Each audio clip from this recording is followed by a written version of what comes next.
She wasn't Make sure it's supposed to spotless matter. this time, At Lena. least that's what We everyone have believed. important guests To most of arriving. society, she was just another invisible woman. Pushing a mop across the shiny lobby floors of a corporate skyscraper, head down, uniform faded from too many washes, her sneakers patched with duct tape. Her name was Lena, single mother, exhausted, the kind of person the rich CEOs barely noticed when they barked orders into Bluetooth headsets and strutted past her, as though she were part of the furniture. But what no one knew, what no one even suspected, was that behind Lena's weary smile lived a terrifying brilliance, a genius so sharp it could cut glass. She wasn't a victim of circumstance. She was a storm biding its time. And the day she finally let that storm loose, the very people who dismissed her would beg for mercy. Most nights followed the same rhythm. Lena arrived at the Whitmore Global Tower just after Jonah, her 6-year-old son, fell asleep at her neighbor's apartment. She'd kiss his forehead, whisper promises of pancakes on the weekend, and then rush into the chilly Chicago night with her cleaning cart rattling behind her. The tower rose like a monument to greed, 50 floors of mirrored windows that glowed against the dark sky. For Lena, it wasn't awe-inspiring. It was simply the place where she scrubbed toilets, emptied trash bins, and tried to stretch her aching knees until sunrise. She didn't mind the monotony. Routine meant safety, and safety meant Jonah could sleep with his dinosaur plush without worrying about eviction notices. The work wasn't glamorous, but it was honest. What unsettled her were the moments when executives treated her like she was disposable, a shadow moving silently through their empire. And no one embodied that disdain more perfectly than Victor Crane. Victor was the self-anointed king of Whitmore Global, billionaire, visionary, and serial abuser of anyone who couldn't benefit him. He was tall, with slicked-back silver hair and a jawline sharp enough to slice bread. His tailored suits always screamed custom Italian, and his cologne entered a room 30 seconds before he did. He was also cruel in that particular way of the powerful, mocking those beneath him not out of necessity, but for entertainment. And tonight, Lena was his chosen target. She bent low to scrub a streak of latte from the marble lobby floor when Victor's voice cut through the air like a blade. "There!" he barked, pointing at her rag with theatrical disgust. "Do you see that? The stain is still there. God, is this what we pay for? A janitor who can't even wipe a floor properly? Pathetic." The board members flanking him burst into sycophantic laughter. One man, desperate to impress, added, "Maybe she needs glasses, or maybe a promotion to the lost and found department, ha!" Lena froze, rag in hand. The stain had already faded. It was practically invisible. But Victor wasn't pointing at dirt. He was pointing at her. "Maybe," Victor sneered, "if you spent less time daydreaming about whatever sad little life you lead and more time actually working, this place wouldn't look like a pigsty. Am I right?" His assistants chuckled like trained seals. Lena's cheeks burned. She thought of Jonah asleep at home, the stuffed dinosaur clutched against his chest. She thought of all the sacrifices, the endless hours, the aching muscles. But she didn't defend herself. Not yet. She simply smiled, a tired, polite smile, and whispered, "I'm sorry, sir." Victor rolled his eyes, waved her away like trash, and strutted into the elevator. The golden doors closed, cutting off the echo of his cruelty. Lena exhaled slowly. She wanted to scream, to throw the bucket of dirty water in his smug face, but she forced herself to remain calm. Anger had cost her too much in the past. Better to keep her head down. Better to survive another night. She wrung out the rag and muttered to herself, "Invisible, remember? Just stay invisible." But fate wasn't listening. Lena had grown used to being underestimated. In fact, she counted on it. People rarely looked her in the eye, which meant they rarely noticed how quickly those eyes scanned a room, or how her fingers sometimes twitched when she passed the server racks in the security wing, as if remembering how they once commanded entire systems with a keystroke. Back when she was 21, Lena wasn't a janitor. She was a prodigy, recruited straight out of MIT. She'd worked on black-budget projects no one dared to acknowledge. Cyber defense frameworks, adaptive AI surveillance, and her masterpiece, a self-modifying code architecture that could bypass nearly any firewall. She called it Echo. In the right hands, it could protect millions. In the wrong ones, it could cripple nations. Guess whose hands it ended up in? When Lena tried to blow the whistle, the government branded her unstable. She lost her clearance, her reputation, and every bridge she'd built. A scandal she couldn't even explain ruined her. And when Jonah came along, her priorities shifted from revenge to survival.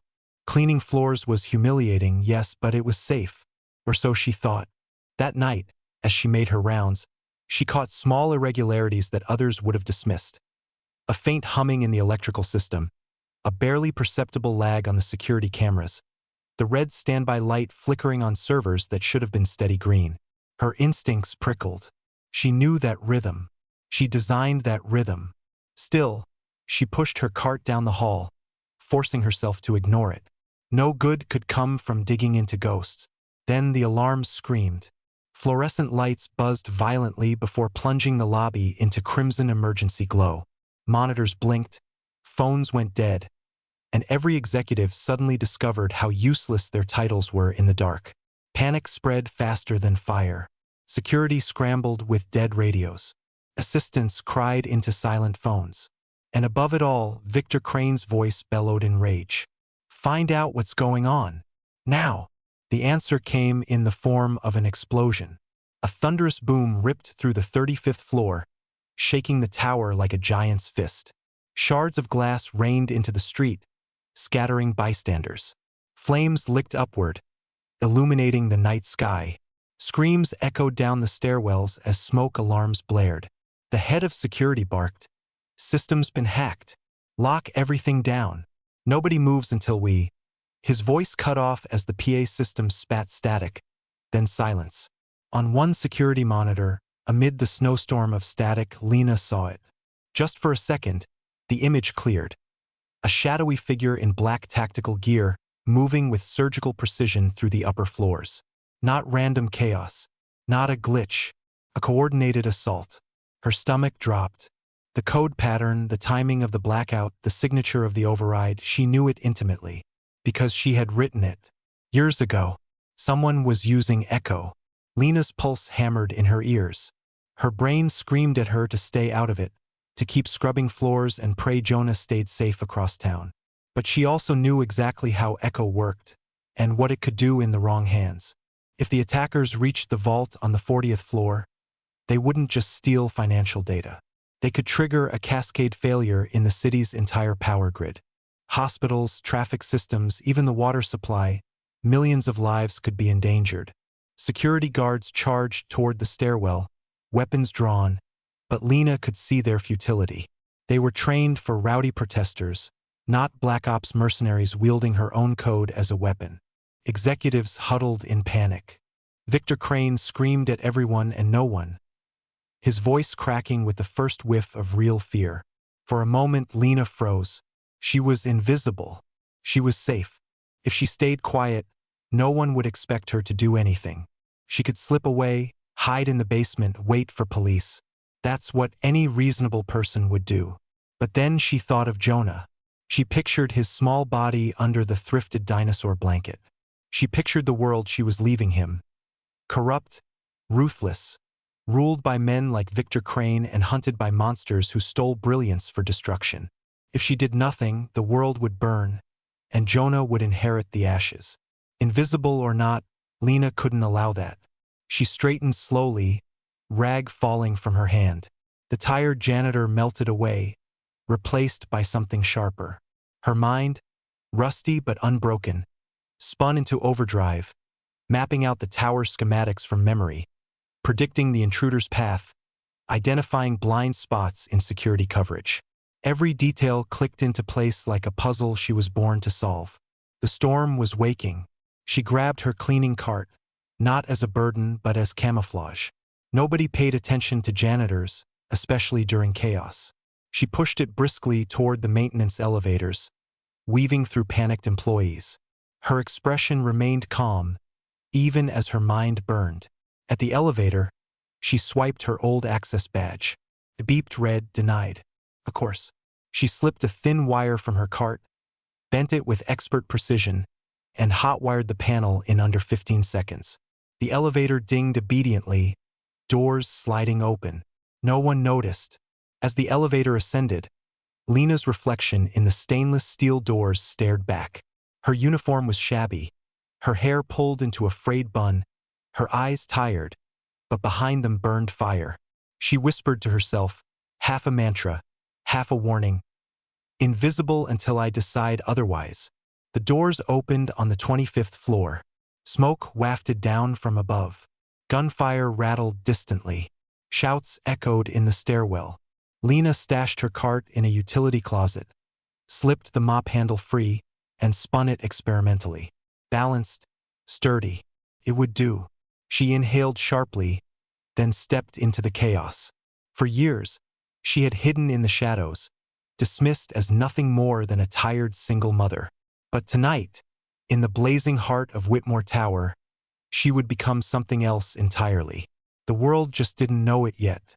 The smoke thickened as Lena climbed higher into the tower. Gunfire rattled above like distant thunder. She moved quickly but quietly, hugging the shadows of the deserted corridor.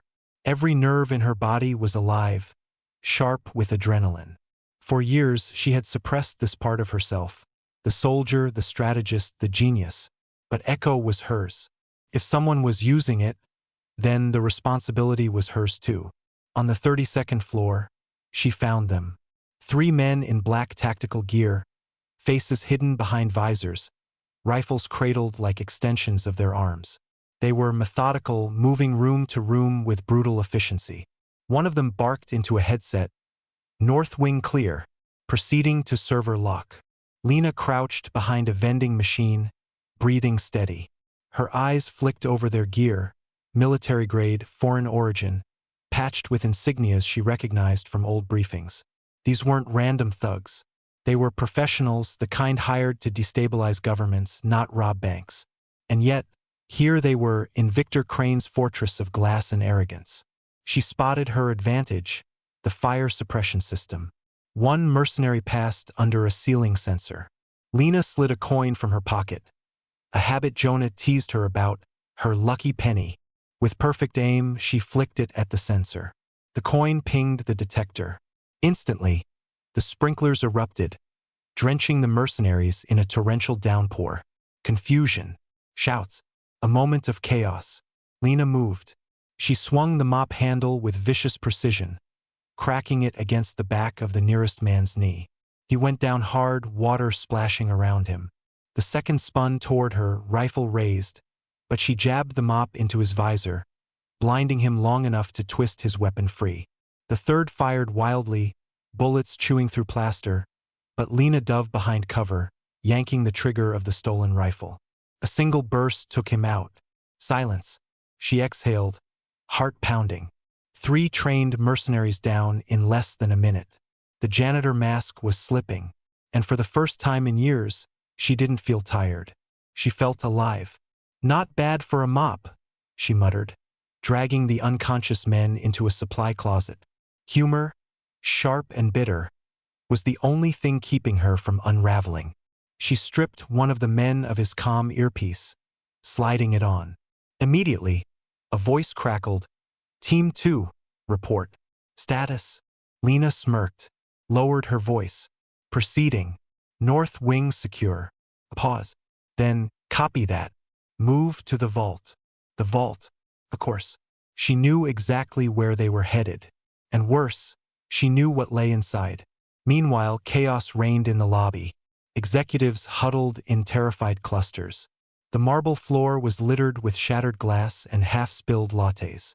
Security was in full retreat, radios still useless, weapons ineffective against an enemy who seemed to anticipate their every move.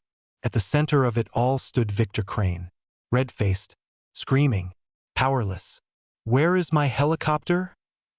He roared at his trembling assistant. "Do you understand who I am? Get me out of here." The assistant stammered, "Yes, sir. The helipad is compromised."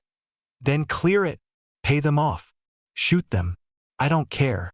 I will not die in my own building like some nobody." But even as he shouted, Victor's eyes betrayed him. The great visionary, the titan of industry, was terrified. For once, no amount of money or arrogance could bend reality to his will. And then, over the din, someone shouted, "She's alive! She saved us upstairs." All eyes turned as Lena strode back into the lobby, drenched from the sprinklers, mop handle slung across her shoulders like a soldier's rifle. The janitor uniform clung to her, but her presence was different. Commanding, sharp, undeniable. Victor blinked, disbelieving. "You? The janitor?" Lena ignored him. She walked straight to the security chief, tossed him the mercenary's rifle and said, "You're outmatched. They're using advanced override protocols. Your systems are already compromised." The chief stared. "How the hell do you know that?" "Because I built them," Lena said simply. "And if you want to keep this building standing, you'll do exactly what I say." A ripple of shock swept the room. Executives gaped, whispering furiously. Victor's jaw worked like a fish gasping for air. "You expect us to take orders from her?" he sputtered, pointing at Lena like she was still the stain on his marble floor. Lena leveled him with a look that could freeze fire. "No, I expect you to shut up and stay out of the way." For the first time in his life, Victor Crane had no comeback. With reluctant approval, the security team followed Lena's lead. She commandeered their remaining network terminals, fingers flying over keys as she bypassed corrupted firewalls and isolated intruder signals. Her old instincts took over, every keystroke a blade, every line of code a counterstrike. Through the stolen comm earpiece, she intercepted mercenary chatter. Vault in sight, locking down perimeter. Extraction ETA 8 minutes. 8 minutes, that was all. She armed herself with a sidearm from the weapons cache, the mop handle strapped across her back like a relic of her double life. Then, with quiet determination, she headed for the upper floors. As she moved, she couldn't shake the eerie familiarity of the code patterns she was unraveling. Echo was hers, yes, but this wasn't just stolen work. It was modified. Someone had advanced her creation, refined it, even perfected weaknesses she never had time to fix. And only one person could have done that. Adrian Kessler. The name hit her like a punch. Her old partner. Once her closest ally, the man who believed in her genius when no one else did. They had built Echo together, dreamed of a world protected by incorruptible systems. But when the government turned on them, Adrian had vanished. Lena assumed he was dead. Clearly, she'd been wrong. Now, Adrian wasn't just alive, he was the architect of this assault. And if she knew Adrian, he wouldn't stop at data theft. He wanted control. Total, undeniable control. Her throat tightened as she thought of Jonah. Adrian would see Jonah as leverage, a weakness. If he knew about her son, Lena knew he would exploit it. The stakes weren't just corporate anymore. They were personal. By the time Lena reached the 40th floor, the battle was in full swing. Mercenaries had barricaded the hall leading to the vault, rifles trained on the only approach. Security forces were pinned down, helpless against superior firepower. Smoke filled the corridor, alarms shrieking in mechanical despair. Lena crouched behind cover, scanning the layout. Her mind raced, mapping angles, calculating probabilities. Then she spotted it, a ventilation shaft above the barricade. Narrow, risky, but possible. She smirked to herself. Guess it's bring your own acrobatics night. Slipping into the maintenance hatch, she crawled through the vents with cat-like precision. Below her, mercenaries barked orders, unaware that their doom was literally crawling above their heads. Lena positioned herself over the ringleader, gripped the mop handle, and whispered, "For Jonah." She dropped. The mop cracked across the leader's helmet, sending him sprawling. Chaos erupted as she landed in their midst, a blur of fists, steel, and gunfire. She moved with brutal efficiency, disarming one man, flipping another over her shoulder, firing controlled bursts with the stolen rifle. Bullets sparked against steel, smoke and sweat mixing in the suffocating air. One by one, they fell. And then silence. Lena stood panting in front of the vault door, surrounded by unconscious mercenaries. Her uniform was shredded, her hair loose and wild, her eyes blazing with fury. She reached for the keypad, fingers trembling, not with fear, but with anticipation, because she knew who was waiting on the other side. Adrian Kessler, her past, her betrayer, her equal. The storm was no longer building. It was here. The vault door loomed like the mouth of some ancient beast, circular steel etched with the scars of countless security upgrades. Lena's fingers hesitated over the keypad. She could hear it, the subtle hum of echo on the other side, her creation whispering like a ghost in the machine. And then his voice. "Always were the brave one, Lena." She froze. The sound of Adrian Kessler's voice carried through the steel, smooth as silk, venom wrapped in nostalgia. Her pulse quickened. Memories assaulted her. Late nights debugging code over black coffee, whispered plans of a world they could save, the warmth of his hand guiding hers across a circuit board. And the day he vanished, leaving her to burn. "I knew you'd come," Adrian continued. "The moment I set Echo loose, I knew you wouldn't be able to resist. You can't, can you? It's in your blood. The brilliance, the hunger." Lena forced her voice steady. "You used my work to kill, to terrorize." "No," Adrian corrected gently, almost pityingly. "I used our work to free it. You locked Echo in a cage, Lena. I gave it purpose. The world fears what it cannot control, and so it must be controlled." Lena's nails dug into her palms. He believed this. He actually believed he was a savior. With a hiss of hydraulics, the vault door began to turn. She raised her stolen rifle, jaw clenched. The steel parted, revealing the mastermind. Adrian stood at the center of the vault, tall and lean, his once boyish face hardened by years of exile. His suit was immaculate, but his eyes, those same storm-gray eyes that once believed in her, were feverish. Around him, servers pulsed with eerie blue light, Echo's heart beating in digital rhythm. Between them, no words were needed. Genius recognized genius, and betrayal hung in the air like smoke. The first strike came not with fists, but with words. "You built this empire on their bones," Adrian said, gesturing to the servers. "And for what? To mop floors?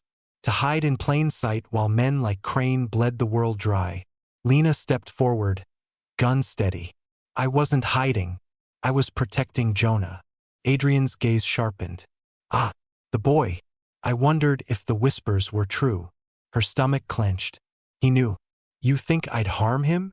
Adrian asked, voice low. "No, Lena.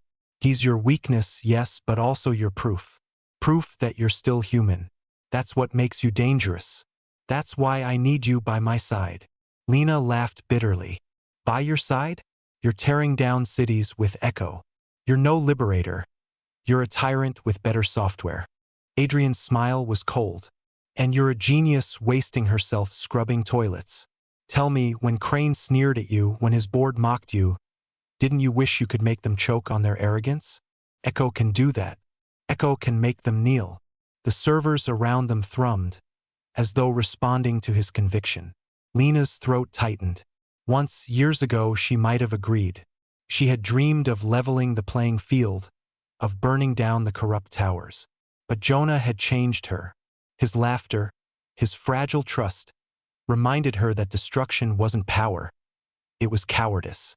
"I built Echo to protect," Lena whispered, "not destroy. And if I have to end you to stop this, I will." The temperature in the vault seemed to drop. Adrian's eyes hardened, and in that moment, whatever warmth remained between them died. "Then you're already dead," he said, and the vault erupted in violence. The fight was chaos, a brutal collision of mind and body. Adrian moved like a predator, striking with precision.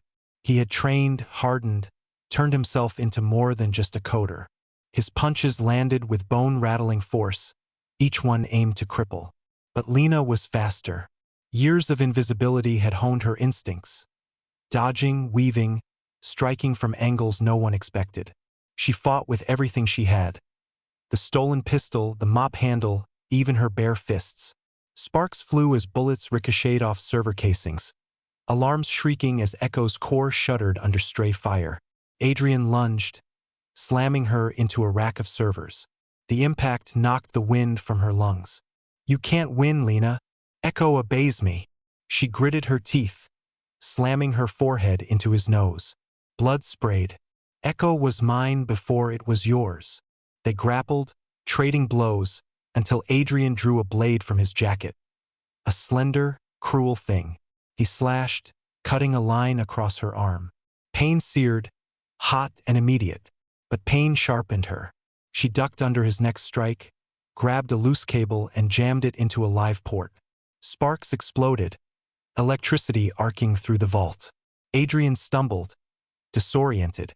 Seizing her chance, Lena raised the mop handle like a spear. With a primal yell, she drove it into his chest, slamming him against the server wall. Adrian gasped, pinned. His eyes blazed not with fear, but with awe. You're magnificent, he whispered, coughing blood. You always were. Lena's voice trembled with fury. Goodbye, Adrian. She ripped the mop free. Adrian collapsed, lifeless, at the feet of his stolen creation. And then the servers wailed. Echo was destabilizing, code unraveling into chaos. The vault lights flickered violently. She had seconds to act. Her fingers flew across the console, faster than they had in years. She bypassed Adrian's locks, rewrote lines of code in raw memory, forcing Echo into containment. Sweat streamed down her face. The system screamed in protest, as though begging to be free. Jonah's face flashed in her mind. His laugh, his messy drawings on the fridge, the way he called her mama when nightmares woke him. That was her anchor. That was why she had to win. Come on, she muttered, typing like a woman possessed. And then silence. The servers powered down. The blue glow faded. Echo was gone. Buried, erased, locked so deep no one would ever touch it again. Lena sagged against the console, exhausted. The vault smelled of blood, sweat, and burnt circuitry. Adrian's body lay crumpled, his dream extinguished. When she staggered back into the lobby, covered in bruises and ash, the crowd fell silent. Executives, security, even Victor Crane, they stared at her like she was something more than human. Victor stepped forward, trembling with rage. Do you realize what you've done? Do you know what this will cost me? Lena cut him off with a glare sharp enough to silence him. I just saved your empire, Crane. Maybe thank the janitor. And then, without waiting for applause, she walked out, through shattered glass doors, into the dawn. The city was still burning, but Lena had survived. Jonah was safe, and for the first time in years, she wasn't hiding. She was exactly who she was meant to be. Before you go, let me thank you for standing with us through this story. If Lena's fight lit a spark in you, don't let it fade. Hit that like button. It tells us you value stories that dare to challenge the powerful. Share this video with someone who needs a reminder that brilliance can come from the shadows. And if you're not yet part of this community, subscribe now. Because every week, we bring you tales that cut through the noise, stories that remind you the underestimated are often unstoppable. This is more than entertainment. It's a movement, and movements need voices like yours. So join us, keep the fire alive, and I'll see you in the next chapter. Stay sharp.